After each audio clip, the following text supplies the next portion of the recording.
Yeah, for sure. Hey guys, how you doing? It says recording in progress. I then turn off the video and the.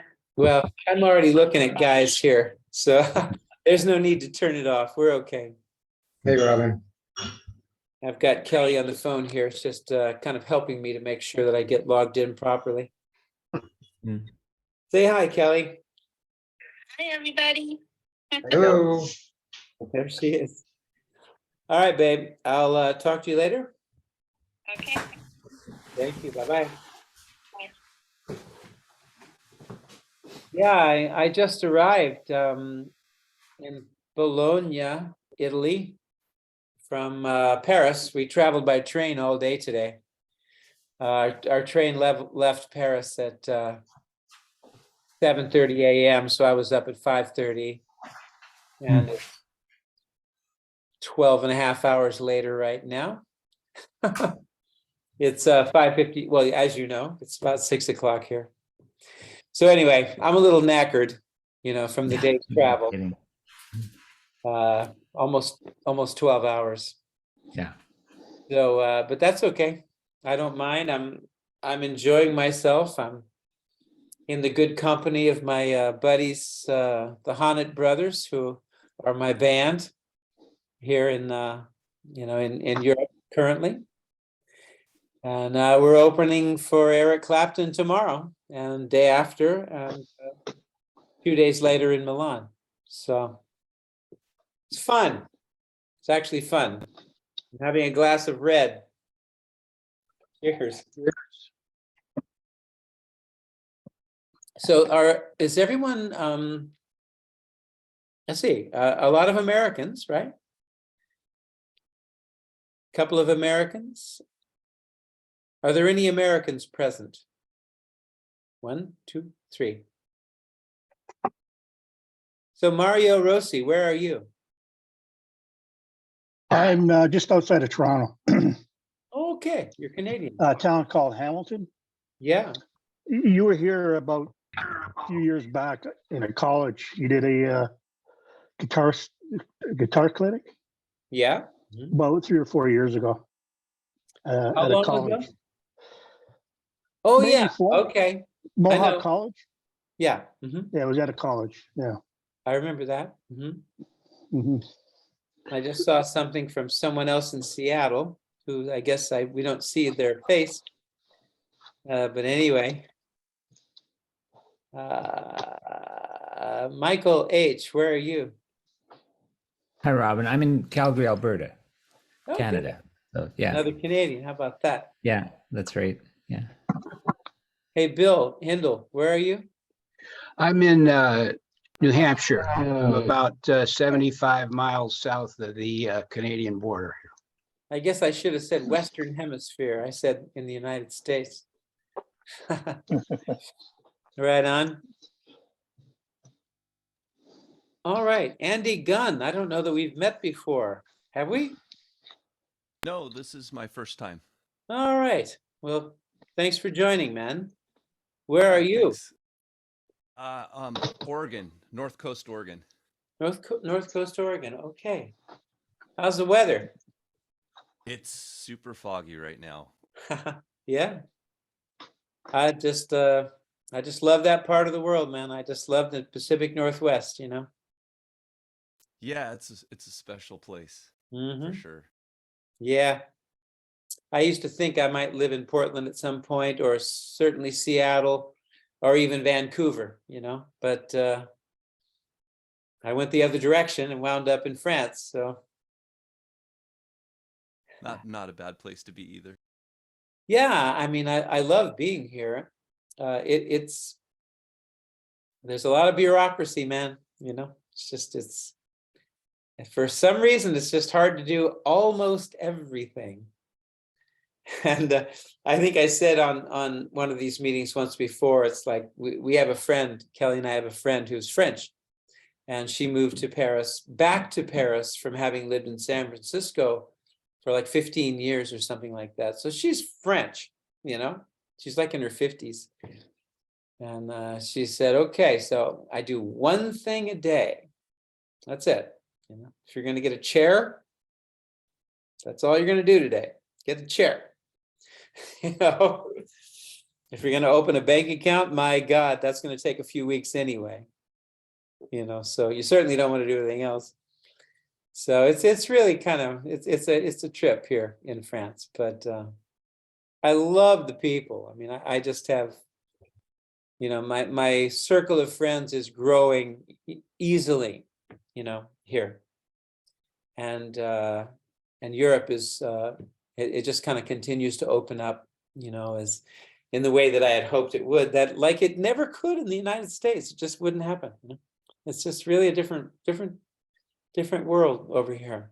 It's a little more room to move somehow. It feels like, I don't know, something like that.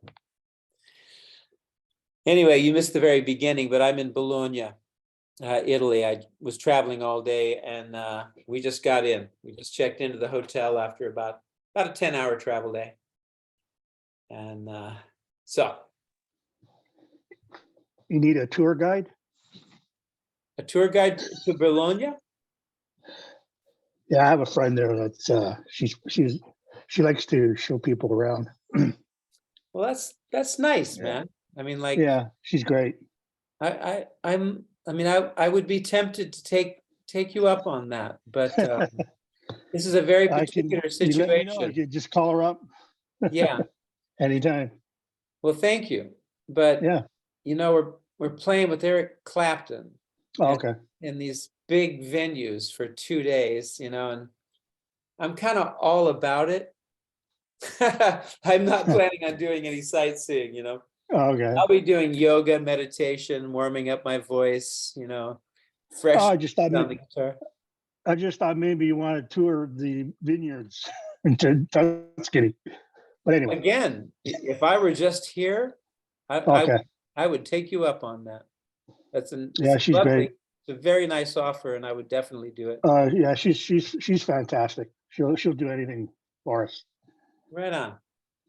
Yeah, I just I gotta focus. Robin, on a gig like that in a big venue with Clapton, what Yeah. rig would you use? What rig do you plan on using? Well, I'll tell you, I'm a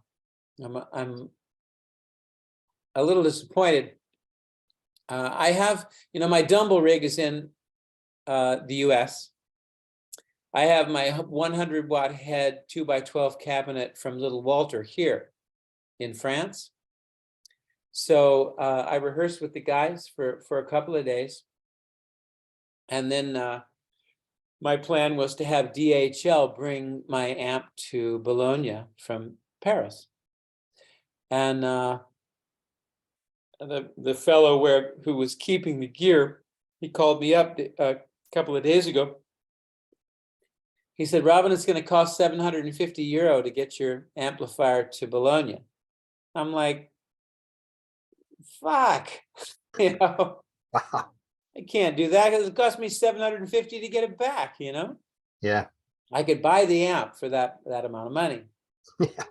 So I called up Rick Wheeler, and this is literally day before, you know, and I said, Rick, how about bringing the Dumble rig? And he's like, I've already got so much stuff, and right now I'm on the phone, I'm rebooking my flight because of a cancellation and blah, blah, blah. Okay. So I'm renting gear. I'm renting a 65 twin reissue and a 65 super reverb reissue. Okay. And these things work fairly well, you know, for me in situations generally. I just wanted to show up in my best suit. Yeah. And I don't get to. Yeah. So I'm disappointed with that. But, you know, you make lemonade, man, you know, and keep a good attitude, and it'll be fine. It'll absolutely be fine. We play for 30 minutes, but I would like to make some impact, of course, you know, on this audience out there. Sure. And kind of hoping Eric invites me to sit in afterward. That would be nice. Yeah. We'll see. Yeah. So I've what met will you him a do? couple of times. Will you dial your tone in and everything on the sound check with those rented amps? And Yes, but I mean, this is like it's a no-brainer, you know, it either does it or it doesn't, you know. You can pretty much, I can pretty much set everything on 5, you know, and if it's not there, you know, I'm gonna Yeah. have to deal. Yeah. But you know, beyond that, just minor adjustments. Some amps are a little bassier or a little brighter. Right. It's very easy to, you know, it's either there or it's not, you know, it shouldn't take time to figure out what the amplifier is capable of. you know. Yeah. Yeah. But I like Fenders. I actually do. I like them. They can do the job. They can. Sure. Or they can suck, you know, because they haven't been taken care of and they have shit components, you know. Yeah. I think Rick had said one time that Larry Carlton keeps a Bludotone in Europe Yeah. for touring. You know, I don't know what country, but Yes. Well, he may still do that. I don't know. yeah. I kept my black Dumble over here. I had a Dumble friggin', you know, copy of my blonde amp, you know, and I left it here for quite a while, but I never used it. You know, like just everything changed. I did use it. It's not that I never used it, but it spent way more time here. We used to come over 3 times a year to Europe with the Blue Line band. So it made sense for a while to keep an amp over here, you know. Right. And I had the, you know, kind of virtual copy, you know, of my original amp that Alexander made a second for me. And I kept it over here for a while, but things just changed. I wasn't coming to Europe as much. And so I brought it back, you know. Yeah. But, you know, I live here now. So I'm just going to have my gear here. You know, I had planned on leaving the Dumble in America. But when this came up, and it's like 2 days ago, I'm saying, hey, Rick, actually, it was yesterday. He left the day before we did. We left today. He left yesterday. And I called him, and he was on the phone with the airlines on hold because his flight had been canceled and he was going to miss his connection. So it was really kind of a drag. So I'm like, all right, don't worry about it. But that would have been a nice opportunity to get the Dumble over here. Yeah. But Can I ask you one more gear question regarding travel? yeah. You know, I mean, I don't have a need to put guitars on planes very often, but how do you deal with your guitars in terms of the airlines? You know, it's just so nerve-wracking that how they handle things. And, you know, I mean, unless you have a flight case for every guitar, it's a little nerve-wracking in terms of what condition it's going to be in when you open the case. Well, for the last many years, I would take 2 guitars on the road, and I would have one on my back, and Rick Wheeler would have one on his. You know, we didn't check them. Okay. And it was never really a problem. Okay. I'm moving more towards. Sorry. You keep them in the cabin. Yeah. Yeah. I mean, that's 98% of the time.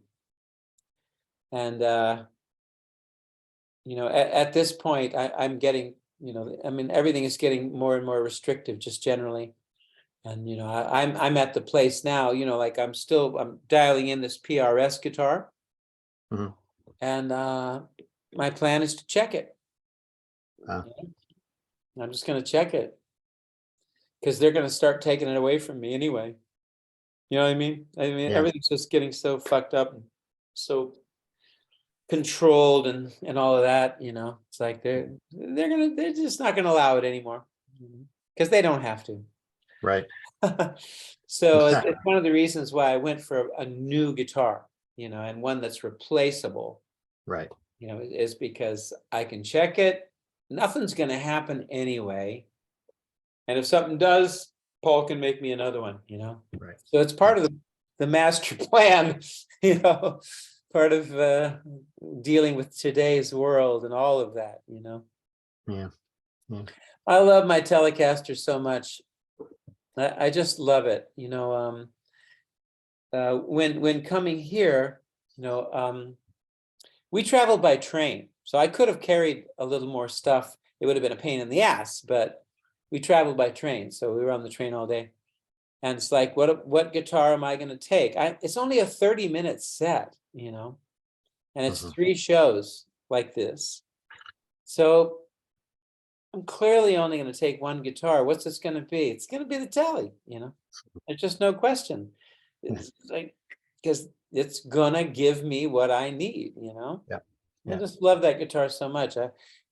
It's incredible to me, like that this guitar has become such, you know, so much a part of me over the years. It's just incredible to me. That's a great. Telecaster, you know, it's just it doesn't make any sense, you know.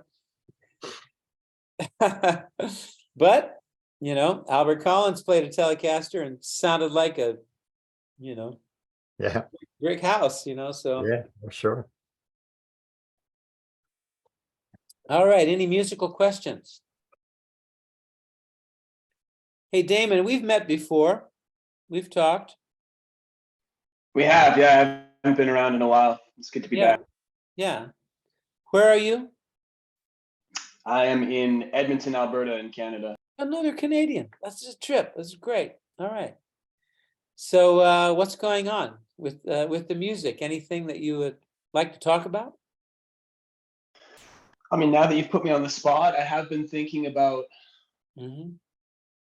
people's playing style. So I guess I would put it to you, when you're playing lead, do you find that the notes that you're thinking of are a little, like as a thought, are they a little bit ahead in time of where you're playing in the moment? Or do you find that you're kind of right on the measure when you're playing? Yeah, well, I mean, really, it is an interesting question. I don't know that it actually can be answered in some way, like, because you would imagine that, you know, kind of everything sort of comes from some sort of thought process, right? But this thought must be happening so quickly, you know, right? It has to be happening really fast. And I think thought does. So to me, it sort of gets into the quantum, you know? Yeah. Like, to answer that question, I think it gets into the quantum, you know? And if I may, because that's kind of the best I can do, because I do know that I'm thinking. There is thought, but you know, it's so quick. It's just all happening so quick. So, like, something that I kind of found that I think is relatable to this is, you know, in practicing and learning songwriting, which for me, you know, has been a practice, and I've been doing it for many, many years as a practice. And you may know, like, you may have heard Paul McCartney. He says this all the time in when he's talking about the Beatles songwriting. You know, he goes, yeah, so I wrote this tune, you know, and it's, you know, some friggin' hit, you know. And he goes, you know, and it wasn't like the best lyric I ever wrote, but it was great songwriting practice. And he says this. I've heard him say it many times. It was great songwriting practice. He's a practitioner, you know, to this day of the art of songwriting. So that said, something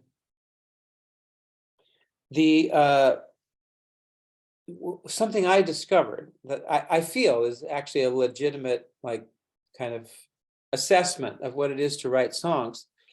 Like, because I turned my mind away from so much notes, chords, guitar, and I turned it towards words, you know. Wow, this says low battery, and I know that maybe it's my cell phone. Yeah, my cell phone is low battery. I'm using this as a hotspot. So we'll continue, because I only have one adapter. Words. It's words, you know. And I started to find, you know, like, that just because I kept looking at words and their relationships, and this happens, I think, on a subtle level. in your brain, which is what I'm trying to get to here. It's happening in your brain. It's, you know, it's beyond you. And your brain starts working faster than you can. Your brain starts working faster than your creative process. I think. Like what we think of as our creative process is actually just applying ourselves. Our creative process is just doing the work. And then, and stuff, it's like your brain starts going, oh, okay, you interested in that? And, you know, things start firing, you know, like, and honestly, I think it's huge what the brain does. People are not gifted. Yes, they're gifted, but I would call that karma because they did the work before. They're gifted in this life because it seems like a gift, but actually they did the work in the last one or whatever, however many lifetimes, you know? It's the work. You apply yourself and your brain, it's your brain. It starts going, you know, like, you know, what's a word that rhymes with that, you know, this word. And your brain, it gets better. It just starts firing better because you've applied yourself, you know, in a concentrated way. And the synapses, shit starts connecting.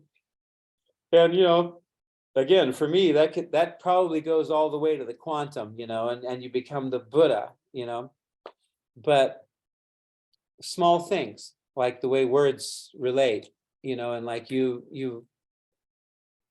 I was writing with Michael McDonald one day, and we did a whole bunch of writing together at a certain period of time. And we're writing this song, and I'm like, we need this word, you know, we need a particular word that has this particular impact. And I had a thesaurus in my hand. Yeah. And I didn't even open it. I just had it in my hand. And I came up with this really good word that was perfect, you know, for this moment. And it was like, it was just having the intention, you know, like like, we're going to get a good word, you know. And I almost felt as if the word came out of the thesaurus into my brain, you know. It was the work that made the difference. So, yeah, you know, this is all kind of a part of how you just activate, you know. It's just like you activate it, just activate it, you know, and it'll just start running, you know. And I'm thinking this may connect in some way with your question about, you know, are you thinking about, you know, those notes? Because I'm not, but I am a little bit. And then there's habit, the habitual pattern, which I've developed this thing that I can do because I've done it a million times, you know. Mm-hmm. It's really applying yourself, you know, like in a very, it needs to be kind of a concentrated way, you know. I mean, anything is good. Any application, any applying yourself is good.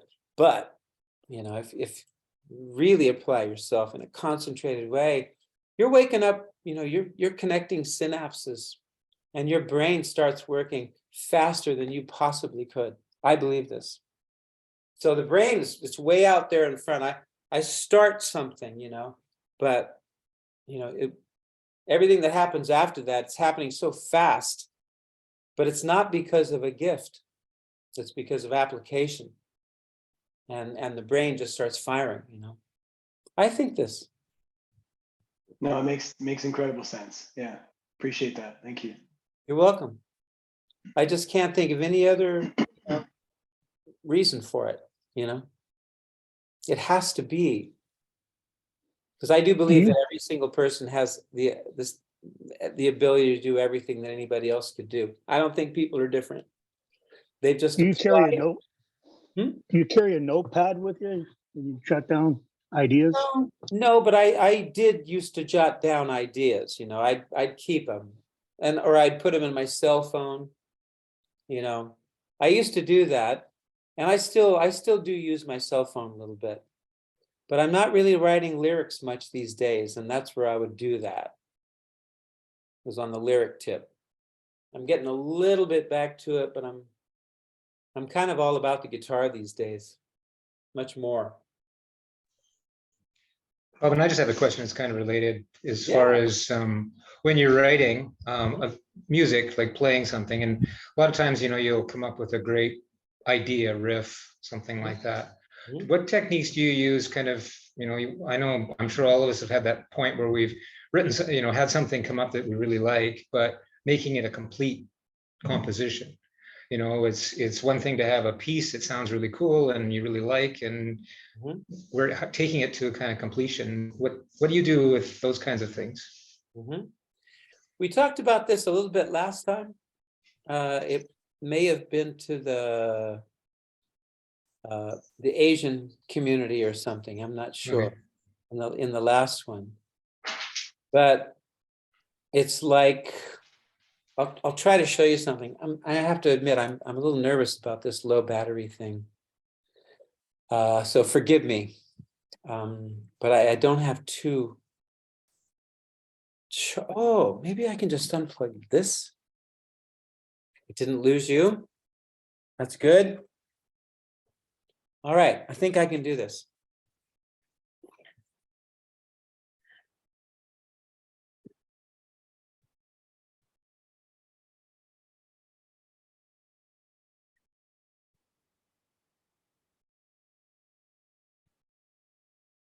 All right, stick with me.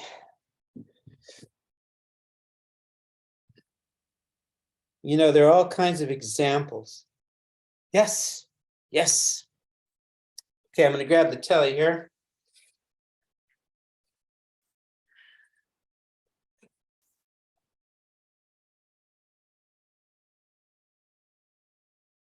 I'm going to say, God bless the pentatonic scale.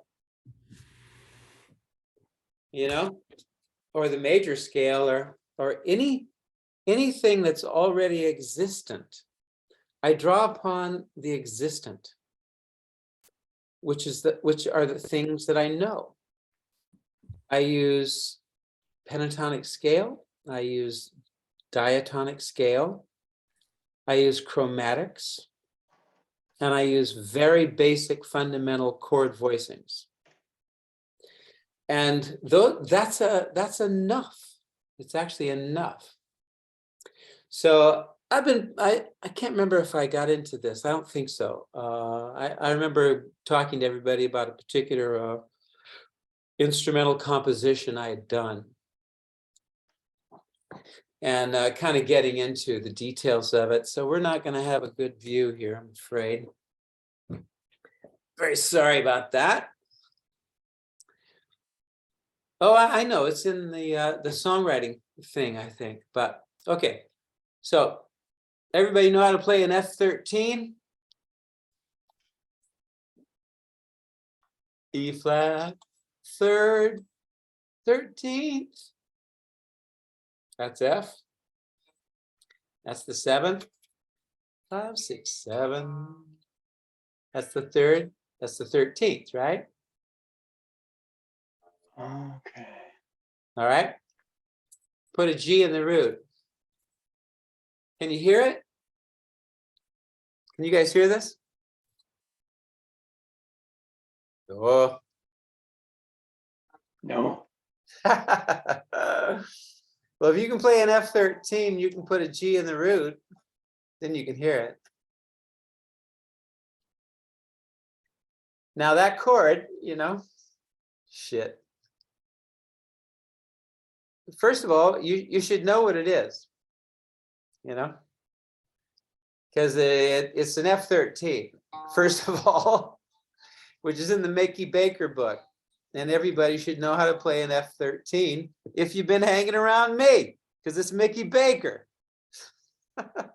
For God's sakes, F13, nothing to it. G in the root. So for what this chord actually is because we're using different root notes, it becomes a different chord voicing. So F13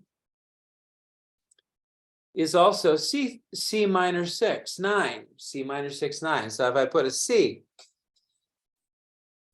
so there's F. Come on. Ain't nothing to it. F, E flat, A, D, F13. Put a C in the root. Then it's C minor 6, add 9. 1, 2, 3, 4, 5, 6. C minor. 6, 7, 8, 9. C minor 6, 9. This is so simple. You know? So I'm putting a G in the root, and it gives it just another sound, you know? It's a cool sound. And you can use the pentatonic scale in G. And all of those notes are in the C minor scale. There's G.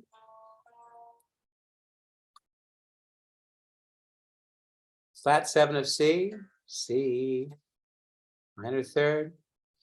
So all the notes of the G minor pentatonic are in C minor scale. They just happen to be. So I started playing this riff.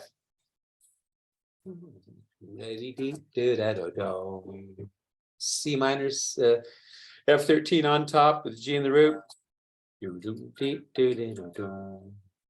You can't hear it, I'm so sorry. But I'm just playing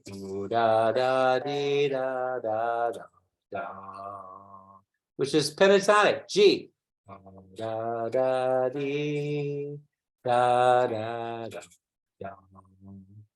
Over this F13 chord. So I'm superimposing a little bit.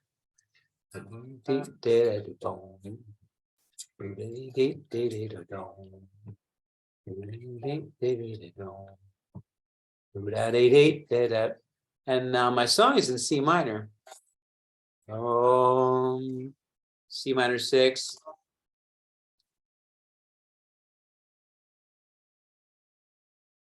So this is a very long-winded answer to your question. I realize that. But, so. This is just a warm-up, a vamp, before I start my song.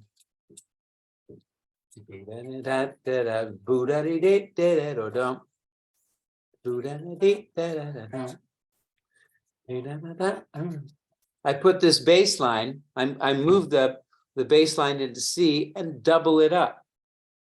So all I did was move pentatonic in G to pentatonic in C and doubled up the time frame.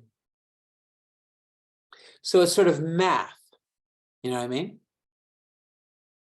It's very logical. It's not mystical in the least. It's just like understanding, you know, the relationship of the most basic white keys of the piano, relationship of those notes to each other.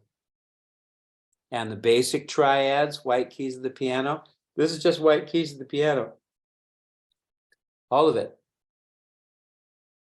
It's just white keys of the piano. And so, you know, I know that I can play pentatonic in G.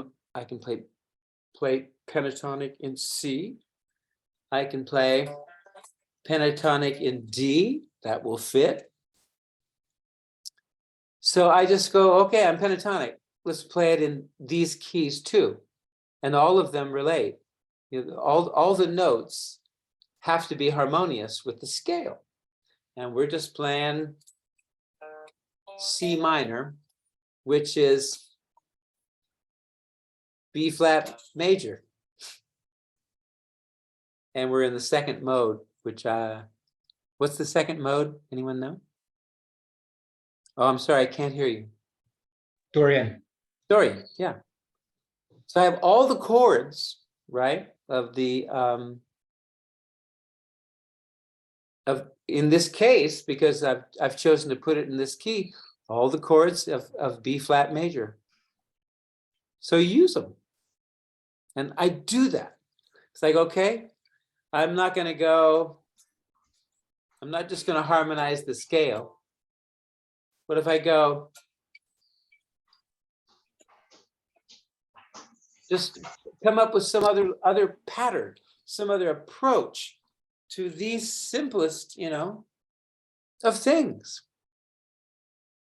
It's right there. It's all just kind of laying there. You can almost throw darts, and that would actually be a start. To throw darts. Oh, I hit the 2 chord.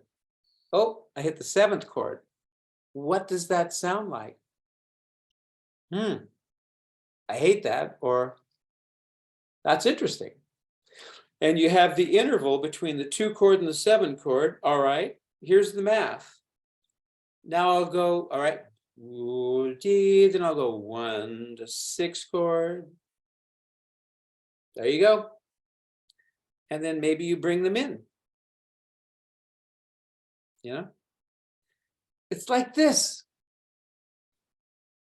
And you start hearing the music. That exists in those, between those chords, and how they act toward each other, and how they resonate and feel. And it's like the most basic, it's the white keys of the piano. It's like, what can you do with 1 through 8? It's not a lot.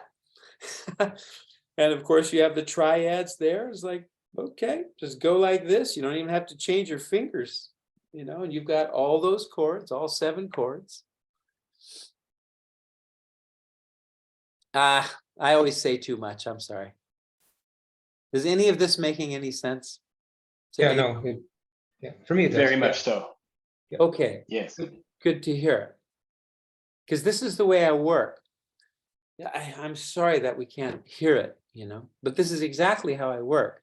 And it's not cold. It's in no way cold, because I love the sound of a chord, and I love the sound of the major scale, and I love the sound of a harmonized major scale. It's like, to me, that is beautiful music. White keys of the piano. I'm hearing a symphony, So that's a thing. It's like when you're listening to everything in a musical way, then you're moved to find that next chord, because you have a mood, that you're in. It's like, whoa, so, how could I, keep that moving forward, And you can do it in this sort of, everybody does. There isn't any musician who doesn't do exactly what I'm talking about, Some people are colder and more mathematic. But again, we talked about this, at least in the last Zoom. It's like,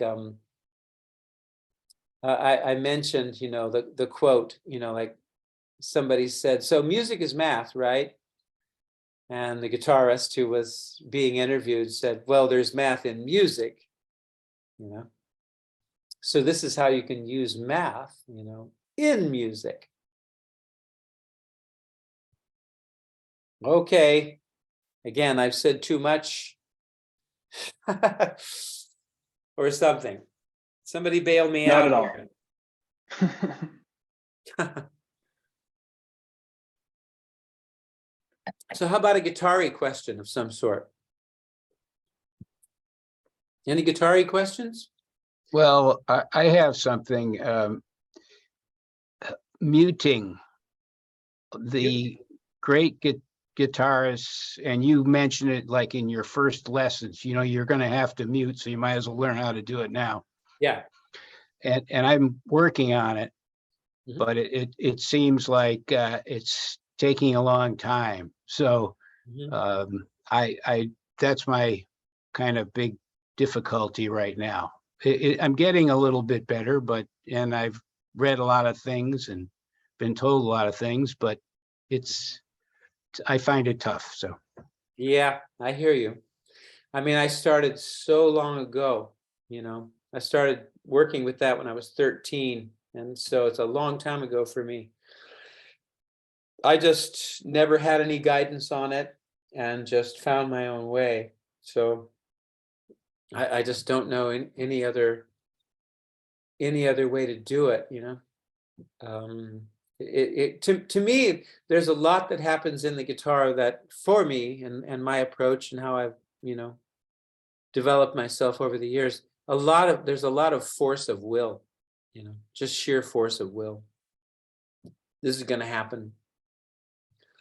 And I just, that's the closest I can get to any kind of an answer on that, you know, because that's all I did. Like, you know, but I was, you know, 15, 16, 17, you know, so just sort of a different, you know, time in my life, you know, of course, where you're, you know, pain is pleasure, you know, on some level, you know, like you're just so happy to be doing it at all, you know, this is cool, you know, and you're young and, you know, full of all kinds of energy that you don't even realize that you have, you know. So, yeah, I wish there were more to say, but I certainly don't have it. You know, I just don't have it. I don't have any more to say than that. Well, thanks. Yep. I'll keep working. All right. You know, another thing, Jess, I'm sorry, Bill, pardon me. Another thing that, you know, an aspect of the whole guitar playing life, you know, like certain people are more, you know, prone to certain things, you know, like they're more agile, or like it's like athletes, you know, runners and basketball players and baseball players and shit, you know, they just have a propensity for this, but not that, you know. And so, you know, you can actually build your guitar playing upon what comes easily. And just go there. Go with that, you know, go with what feels good to you. You know, like this doesn't work so well. Don't worry about it. You know, like they're you know, it's kind of like it's the artistic way of developing yourself as opposed to the technical way. You know, the artist doesn't develop, I mean, he has to develop technique, but the way that, you know, you develop the artistic spirit isn't technique. It's almost like, you know, it's like kind of expressing or relating more to relaxation. And, you know, in that way, it's kind of like more like meditation. Like if you're, what's revealed if you're not thinking or trying to do something or trying to create something, what is revealed, you know? And playing an instrument, like you're in action, you know, meditation is a great challenge. If you're engaged, human beings, you know, have a tendency to be more enlivened, you know, like they can apply themselves to something that's active as opposed to labeling thoughts thinking, you know, like Buddhists do. You're engaged. So what feels good? You know, like I can't do this. That's okay. You know, what is it that you can do that, you know, kind of brings you pleasure, and then just keep going in that direction and see where it takes you. Okay. Yeah. Like open string chords, you know, I call them cowboy chords. And I mean that affectionately, because my dad, I learned my first chords from my dad. He played cowboy chords, you know. James Taylor played cowboy chords. He doesn't know any other chords other than cowboy chords. And, you know, He did all right. He's James Taylor. So you discover your, you know, your, like, dare I say, genius, because genius, my Buddhist teacher said, he said, genius is nothing other than being fully engaged in what it is that you're doing. That's genius. So it's not a label, it's an activity. And of being fully engaged in whatever it is you're doing. So, and that's how you excel, right? Because it actually becomes a pleasure to apply yourself to this effort, you know? Thanks. Yep. Thank you very much. You're welcome. have I been on a train too long and I'm talking out of my head here? I so often feel like I'm just like, sound like a crazy person. Not in the slightest. Oh, thank you. Hey, Jess Jacobs, ask me a question, man.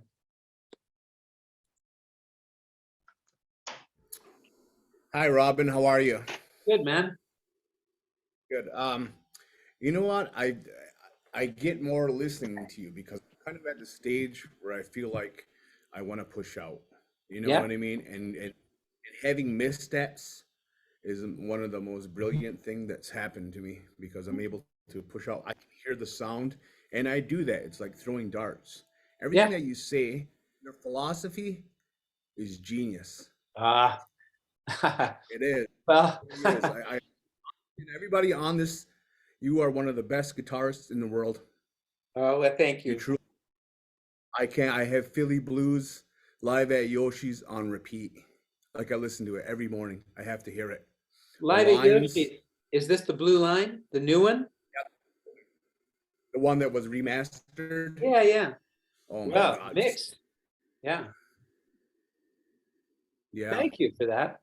It sounds so good. But I've been just kind of listening to your stuff and going over your riffing stuff.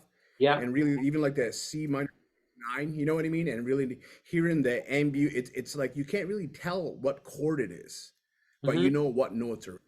So when you play it Yeah. and you be like doing the C, the D, and like knowing that the pentatonic is right there, right? You don't have to go that far to do it. And I'm past the point where I have to say, okay, this is C. You know what I mean? That's C here. It's C Yeah. here. Yep. Here, right? And then knowing the notes. It sets you free knowing the fretboard. Yeah. And your course does that. All right on, man. Your Thank course you does. so much. Because that's really like it's the most important aspect of the whole thing. It's just learning the fretboard and knowing if when you're in C minor, well, you're all over the fretboard. You know, there's C minor, right? And to actually know that, it opens the whole guitar up. I saw this. I watched a Alan Holdsworth guitar lesson on YouTube. I just went, what the heck does Alan Holdsworth teach? I wonder, And I went on, and he was talking about scales, and he said, so here's a fretboard diagram of the C minor scale, and like the entire fretboard was covered, in dots. It's just like, and I'm like, so that's the way he saw the C minor scale. It wasn't do do da da da da da da. Okay, where else can I do that? Do do da. He's like the whole fretboard, I feel like I know it in 4 places, that kind of a thing.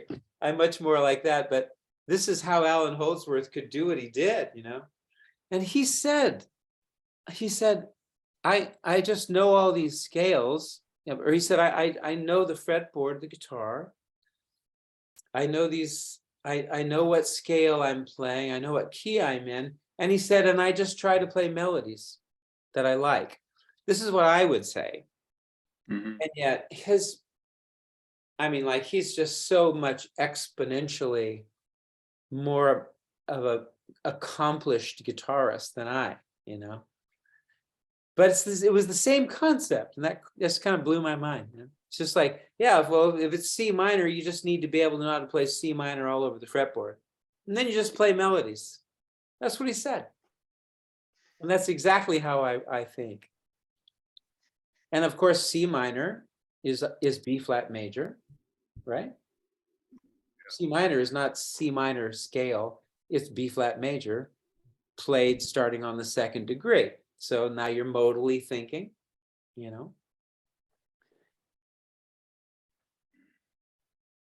I think that's amazing. Even when you're pushing out, anytime I see a major or a minor, I think Aeolian. You know what I mean? That's my first thing. Is I see the pattern, try to keep the pattern. You know what I mean? Yeah. And knowing it's going to move out, and I think doing that and making the mistakes, that's the first thing I think. I try to find a melody in it myself, right? I play for myself. I Mhm. play because you know what I mean? And my application to it, I used to do martial arts. I used to do jujitsu. I got to the point where I was a brown belt and my body was just not in it anymore, right? Yeah, So, well, you know, father time. fighting. You can only That's a fight big it for so long. So it is. It's astringent. So I ended up I stopped and I took up the guitar. And I tell you, the guitar is like martial arts. You know what I mean? You got to Yes. get to the point where you're at fluency in it, right? And you're like, everything that you're saying is correct. Like you go through the whole stages of being a guitarist, right? Of being the student, because you're always the student. You're never the master. Uh-huh. You're never. And you find your freedoms along the way. Things start to relax, you know, here and there. That's my experience. Is like, all right, I'm good here. I feel comfortable here. I mean, I still have, you know, definitely limitations, big time limitations, super limitations. Alan Holsworth, I am not, you know. But I don't care. And that's the quality of, like, you know, you work with what you got, you know, and you find yourself within your limitations, you know. Somebody is knocking at my door. Excuse me. Rick Wheeler? Sure. I had a feeling. I'm on a Zoom. No worries. Can you join us for dinner? Yeah, for sure. The restaurant opens, I think it's 7:30. 7:30. I'm gonna go have a beer. How are you, brother? Yeah, I'm way better now. I was good before. I'm so glad, but I'm even better. There you go. I'll take that off your hand. Okay, thanks. I was just gonna knock it on. What's your room number? 370. I'm just down here. Oh, perfect. Yeah. All right. Go to the bar. All right. I'll meet you. Okay.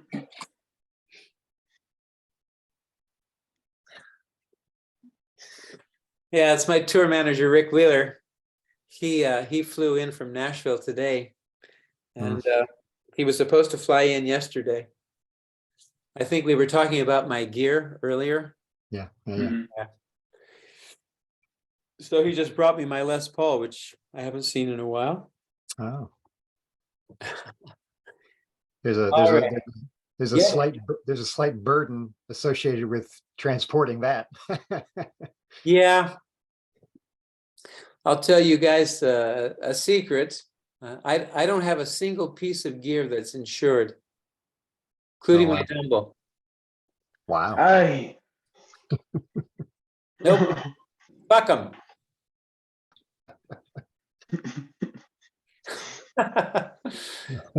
Your karma is the only thing anyway. If somebody took my amplifier away, 100 grand wouldn't do me any good. I mean, of course, it'd be nice, but the loss, you know, it doesn't meet the loss, you know. Right. Not about the money. So, yeah, I don't insure my gear anymore. I haven't insured and it saved me a lot of money, you know.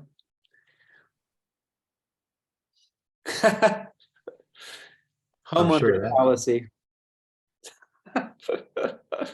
So, Robben, you're traveling with your Telecaster and your Les Paul, these two. Well, Rick Wheeler just arrived with the Les Paul. Yeah.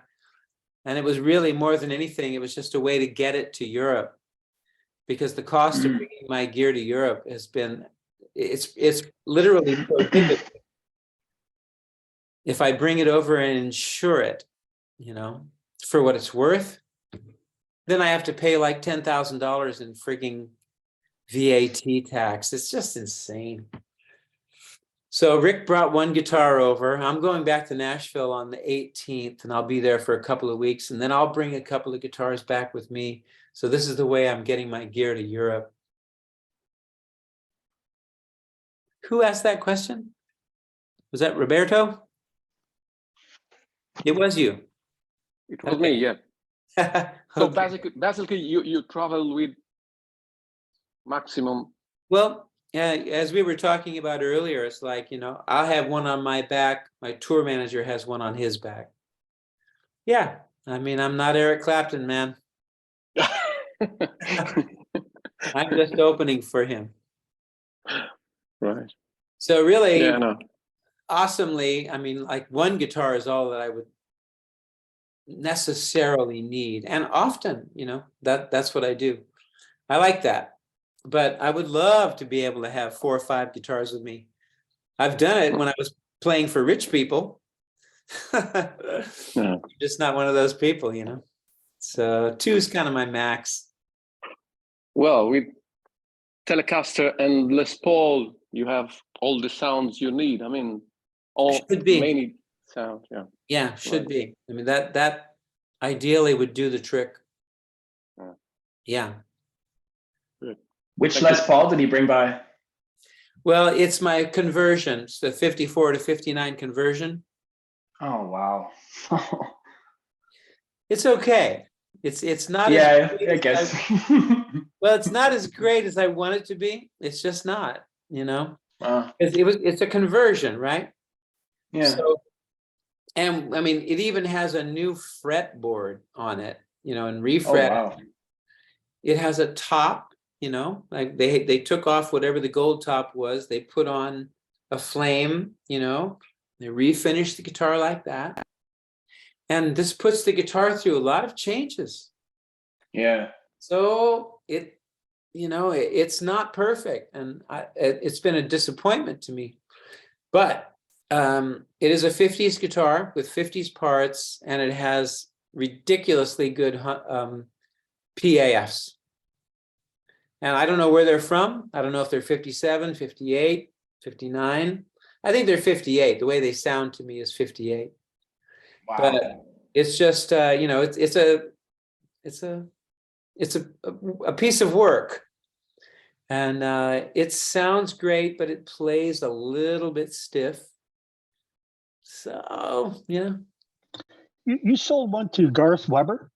I no, think it was one of your. No, it's not your guitar, a signature guitar.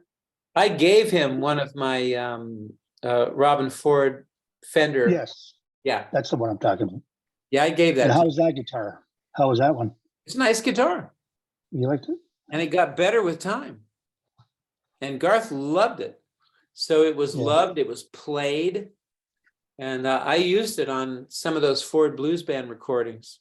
Yeah, that's his favorite guitar. He loves that guitar. Yeah. Yeah, yeah. I mean, and that's the thing, like you can just find one guitar and, it all hooks up, everything's good.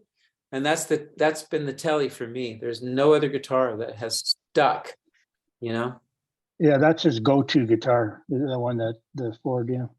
Nice. Yeah. Hey, Skullman, you came in a little late, no? Both you and Roberto. Sorry about that. That's all right. I don't have much more time, so I just thought I would, oh my gosh, a couple of people are coming in now. So I just thought I would, ask if there's anything you wanted to talk about, I don't have any questions, but maybe a comment. I've been listening to the Common Ground album. All right. Released and really enjoying it. Thank you. But it seems like you and Bill Evans are pretty tight together. It seems pretty, I don't know what the word is, natural or easy to play. Yeah. Mm-hmm. It's a little surprising in a way to me. Not that I'm unhappy about it. It's great. But like when I almost attribute it more to him somehow. I think he might be a little bit more chameleonic than I might be. I'm not sure. I don't really know. But when we play melodies together, they really go together. And that's the thing. I was like, wow, we're playing the same song, man, So that's where I really hear it and feel it. Yeah, yeah, I noticed that for sure. Mm-hmm. And on the recordings, there's a real kind of give and take, that happens in there. That it's very cool. It's really nice to play with somebody, where you feel like, that give and take thing. It's a very subtle thing, that give and take thing. It's very subtle. Can be, it can, like if you're playing with Miles Davis, he gives it to you and then he takes it away. You know, so that's different. Would you say that it's rare that you find a guy like that? That it's so Yeah. natural? Yeah. Mhm. Yeah. Yeah. But I've said this before, and I don't mean to wear anybody out who's been with us, you know, here for quite a while. But you know, like when if people haven't seen it, I actually do like to encourage it because it's unique. There are, in particular, there's a live recording of this band called Miles Smiles. I think it's 2015, and it's live at the North Sea Jazz Festival. And the band was a Miles Davis tribute band. Everybody had worked with Miles. Omar Hakim had not toured with him, but he'd recorded on something. But it's Joey DeFrancesco, Omar Hakim on drums. He's my favorite drummer. Daryl Jones on bass, myself on guitar, Wallace Roney on trumpet, who's like Miles Davis incarnate, and Rick Margitz on tenor. And when I was watching this, you know, it was clear to me that everybody in the band was all ears. It was a bunch of rabbits, you know. I can see it, you know, looking at everyone, because I know exactly where my head was at, and everybody else in the band is all ears. And you're reacting, you know. Occasionally you plant something, you know, you make the move forward, you make the first statement, and everyone reacts. But it can go like just this magical display, you know, which it does with that Miles Davis thing, you know.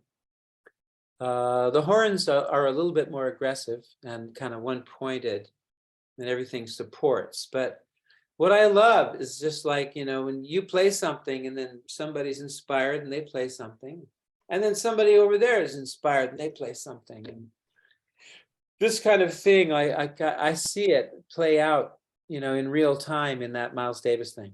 I don't know anything else I've ever done that I can see it plainly, you know, because I know exactly where my head is, and I know, looking at them, I know exactly where their heads are.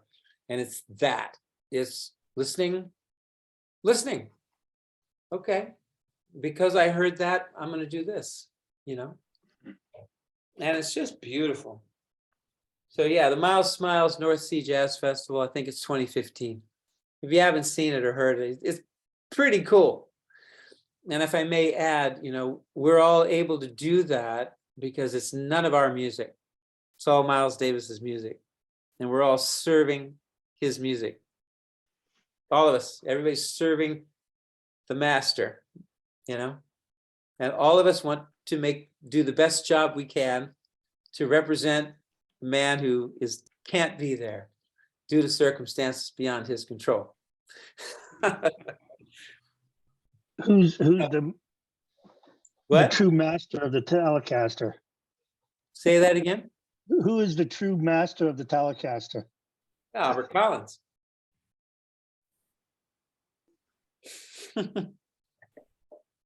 And second would be Ed Green.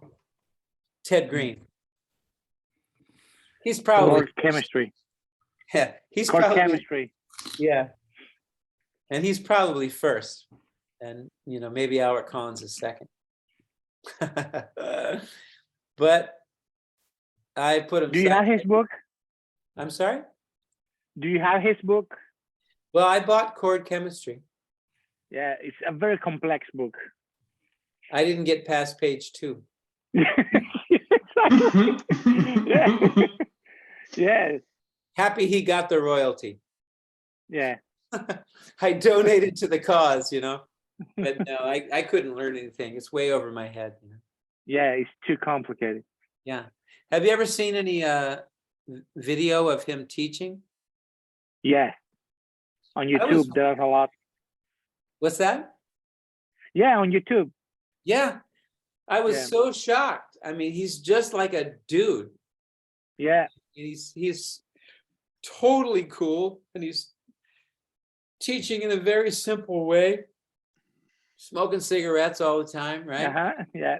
But totally chill, no vibe, no attitude, you know. Mm-hmm. I met him once very briefly in Really? LA at Valley Arts Guitars. Mm. Back, Nice. it had to be like 1977. Wow. And I'm like, wow. And he looked very tall. I don't think he actually was. But when I met B.B. King, he looked as big as Mount Rushmore, you know? Yeah. So, you know, it might have been a thing like that. But total sweetheart, super nice cat, you know? Yeah. And I thought along the way, several times throughout my life, I've thought, I should maybe get a book on this or that. Yeah. I started there, you know, with the you know, the one that I am always, what is it? Called Chemistry. Yeah, but the thing that I'm always talking about, Mickey Mickey Baker. Baker. That's the only book that I really delved into, you know, and ever since then, I pick up something, I'm like, no, can't do it. Yeah. Can't do it. It wouldn't be me, you know, it wouldn't be my path, my musical path. Yeah. But I'd like to take guitar lessons from some people. I wouldn't mind getting some private lessons, you know, from this person and that. I've been wanting to for a very long time, but it never works out time-wise, you know. I'd like to sit down with Kurt Rosenwinkel. I think Kurt has been the guitarist I've been the most impressed with. Who? Kurt Rosenwinkel. He's you know, New York. I think he's from Boston, but you know, he's that sophisticated level of jazz harmony. Ridiculous, you know, like Michael Brecker on guitar, you know. And very warm. His music is warm, you know, he's a warm player. Beautiful. And I'd love to sit down with someone like that and you know, get some harmony lessons, because my harmony is very basic. I'm C major scale kind of guy. Yeah, but the great thing about your music is that it's very simple, and you make a lot of music out of that, you know. So there are a lot of people, musicians who are very complex in the knowledge, but I mean, you are so musical, you know. So yeah, the pentatonic scale, I started to love it because of you, you know, because it's just 5 notes, you know. Yeah. But you can make, I mean, not just one record, 1,000 records just playing the pentatonic, you know, and always sounding different, so, or unique. So I think that sometimes the less we know, the more creative we are, you know. Yeah. I mean, you know, B.B. King. Yeah. He's kind of the ultimate example of that. And he you know, he impressed a whole style upon the entire map of music, you know, that is completely unique. So, you know, you can't really make much more of a gift, you know, than a personal style, personal statement, you know, because that's where it becomes, it's personal. It's unique. You actually express your uniqueness, you know. Yeah. And you know, I mean, that's a whole thing, you know, that's a path, man. I took it, and it hasn't been easy, but that's the way, that's the road that I chose. Was that it's like, all right, I'm going to make my own personal relationship with music and make my own personal statement through music. And you did. Well, thank you. I mean, something has happened good along the way there, I think. And yeah, I hope that it's inspiring in some way. Yeah, definitely. Well, guys, I have to go. I'm sorry you guys kind of came in late there. We were, I hope you weren't thinking that it was at a different time, but you were just. Yeah, I thought it was a different time. That's why I connected this time. Did? Because because I think that I thought that you were in Italy, and now I see Paris. They're the same time zone. I think there is a 1 hour difference. Yeah, same time. That's what Oh my God. Oh, same time, same time. Ah, okay, didn't know that. Yeah, it's Central. Okay. Central European time. Wow, I missed it. So I'm sorry. Yeah, we started. Over. Yeah, 1 hour ago. Then. Yeah. I'm sorry. It's okay. But No, we will be back next week. I think I will be next week. What is next week? Let's see. Oh, I hope I didn't just mess up. Can you guys still see me? Mm-hmm. Okay. Yeah. So I'm just looking at the calendar. Yeah, next week would be the 15th. And on that day I travel back to Paris from Germany. So it's possible that it would be at the same time. I'm not sure. I'll have to check with Kelly. awesome. But anyway, I got to jump, everybody. It's been a pleasure as usual. Thank you so much for coming. And Thanks, Robin. Thank you, Robin. Thanks very much, Maestro. thank you. And I'm on the road, of course, so I have no amp and I can't plug in, and that's kind of fucked up. But maybe next week in Paris, I'll be able to plug in. Enjoy the gigs, Robin. All right, thank you. Yeah, send your well wishes. All right, Thank you, guys. Sensei. Thanks. Bye-bye. Have fun. Arigato. Say hi to Eric Clapton. Well, I hope so. All right, ciao, everybody. Ciao. Bye-bye.